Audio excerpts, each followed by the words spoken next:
ಕೇಂದ್ರ ಸರ್ಕಾರದ ಒಂದು ಫೋಟೋ ಎನ್ನುವ ಕಾನೂನನ್ನು ತರ್ತಕ್ಕಂಥ ಸಂದರ್ಭದಲ್ಲಿ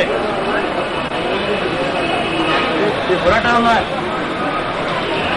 ಹಮ್ಮಿಕೊಂಡಿದ್ದು ದೇಶದಲ್ಲಿ ಪ್ರಥಮ ಹೋರಾಟ ಮಾಡ್ತಾ ಇದೆ. ಹುಬ್ಬಳ್ಳಿಯಲ್ಲಿ ದೇಶದಲ್ಲಿ ನೋಡ್ತಾ ಇದ್ರೆ ಬಿಜೆಪಿ ಅವರು ಏನ್ ಮಾಡ್ತಾ ಇದ್ದಾರೆ ಅಂತಂದ್ರೆ ದೇಶದ ಚಿಂತೆ ಮಾಡ್ತಾ ಇಲ್ಲ. ಅವರು ಆರ್ಥಿಕಗಳನ್ನ ಸಂಪುಟ ವಿಸ್ತರಣೆ ಮಾಡೋದು, ಮಸಾಲವಾಲ ಅಂತೇಳಿ ಯಾವ್ದಾರ ತಗೊಂತಾರೆ, ಅನಂತಕುಮಾರ್ ತಗೋರಿ 3 ಕೋಟಿ ಮೇಲೆ ಬದಲಿ ಮಾಡ್ಕೊಂಡ್ರು. ಮೊದಲೇದು ವಿಮಾನ ತಗೊಂಡ್ರು, ಮಸಾಲವಾಲ ಎಲ್ಲ ಮಸಾಲೆ ಕೆಲಸ ಮಾಡ್ಕೊಳ್ಳಿ ಕ್ರೀಡಾ ಸಚಿವರವರು, ಆಮೇಲೆ ನಗರಾಭಿವೃದ್ಧಿ ಮಂತ್ರಿ ಅವರು. ಇನ್ನೊಂದು 3 ತಿಂಗಳಿದ್ರೆ ಮತ್ತೊಂದು ಸಂಪುಟ ವಿಸ್ತರಣೆ ಆಗೈತೆ.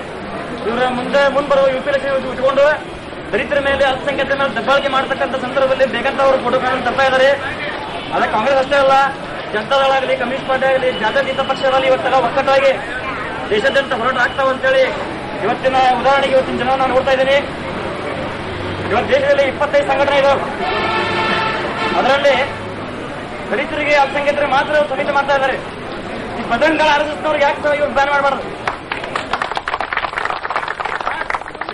ಮಹಾರಾಷ್ಟ್ರದಲ್ಲಿ ನೋಡ್ರಿ, ಅವ್ರು ಯಾವಂದು ಎಂದ ಮುಸ್ಲಿಂ ಹೋಗಂಗಿಲ್ಲ. ಮಹಾರಾಷ್ಟ್ರ ಫಾರ್ ಮಹಾರಾಷ್ಟ್ರ ಅಂತ ಅವ್ರು ಹೊರಡ್ತಾರೆ. ಆಮೇಲೆ ಭಾಷಾ ಭಯೋತ್ಪಾದಕತೆ ತಮಿಳುನಾಡದಾಗ ಹಿಂದಿ ಬೋರ್ಡ್ ನೋಡಿದ್ರೆ ನೀವು ತೋರಿಸ್ಕೊಡ್ರಿ ಗಂಡಮಗ ಅಂತ. ನೀವು ಅವ್ರದೊಂಥರ ಹೋರಾಟ ಬೇರೆ ಎಲ್ಟಿಟಿ ಮಾಡ್ಕೊಂಡು ಹೋರಾಟ ಮಾಡ್ತಾ ಇದ್ದಾರೆ. ಆಮೇಲೆ ಧಾರ್ಮಿಕ ಭಯೋತ್ಪಾದಕತೆ, ಆರ್ಎಸ್ಎಸ್ ಬಜರಂಗ ದಳ ಎಲ್ಲೇ ಅವ್ರು ಸಂಘಟನೆ ಮಾಡಿ ಗೊತ್ತಿಲ್ಲ, ರೈತರ ವಿರೋಧಿ ಹೋರಾಟ ಮಾಡಿ ಗೊತ್ತಿಲ್ಲ, ದಲಿತರ ವಿರೋಧಿ ಹೋರಾಟ ಮಾಡಿ ಗೊತ್ತಿಲ್ಲ, ಕ್ರಿಶ್ಚಿಯನ್ರ ಮೇಲೆ ಮಿಲಿಟರಿ ಅಟ್ಯಾಕ್ ಮಾಡ್ತಾರೆ.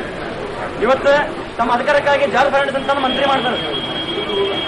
ಇತ್ತಾಗ ಕೇಂದ್ರದಾಗ ಮುಸಲ್ಮಾನರಿಗೆ ಸ್ಥಾನ ಕೊಡ್ಬೇಕಂತೇಳಿ ಮಂತ್ರಿ ಕೊಡ್ತಾರೆ. ಇಲ್ಲ ಅವ್ರ ಮನೆಗೆ ಮುಸಲ್ರು ಕೈ ಮಾಡಿದ್ರೆ ಬಟ್ ಕರೀರಿ, ಕೈ ಕರೀರಿ ಅಂತೇಳಿ ಬಂದ ಬಜರಂಗ ಭಾಷಣ ಮಾಡ್ತಾರೆ. ನಾವೇನು ಚಡ್ಡಿ ಹಾಕೊಂಡು ನಾವು ಚಡ್ಡಿ ಹಾಕೊಂಡು ನೀವು